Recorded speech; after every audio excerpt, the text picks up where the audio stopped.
Welcome to the Prop Master's Handbook. Today I'm going to teach you about a filmmaking concept called the 180-degree rule. Joining us today is Mr. Daniel St. George, and Scott's here too. Thanks, Alex.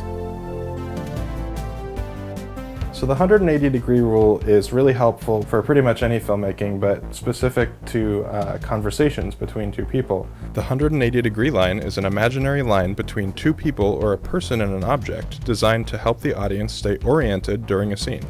Right now we've got a wide shot and you can see Dan and Scott are facing each other. What we want to do is keep continuity between which way each person is facing.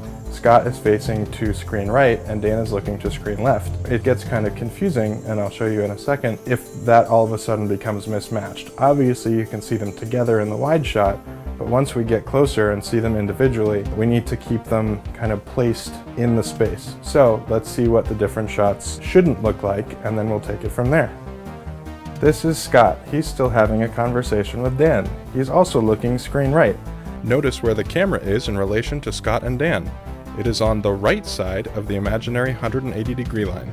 Now, let's see what happens when the camera is placed incorrectly for Dan's angle.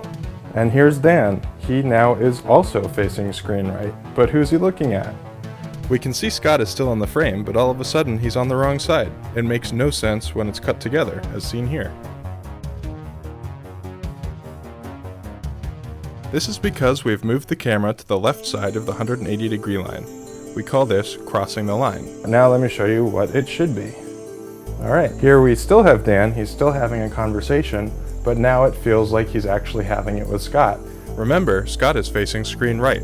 Dan is now facing screen left. The camera is still pointed at Dan, but now its position has been corrected.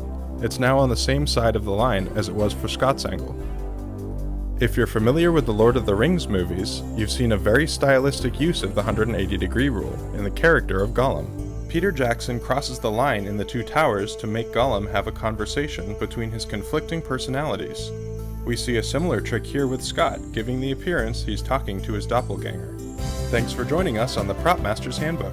If you'd like to see more do-it-yourself filmmaking techniques, let us know in the comments. See you next time. Hey audience, we crossed the line for one shot in this gambit. If you can spot it, leave the time code in the comments below. See you next time.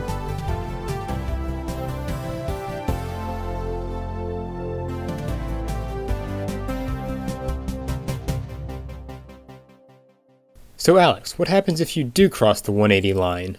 If you cross that line, all of a sudden, space and time just go crazy.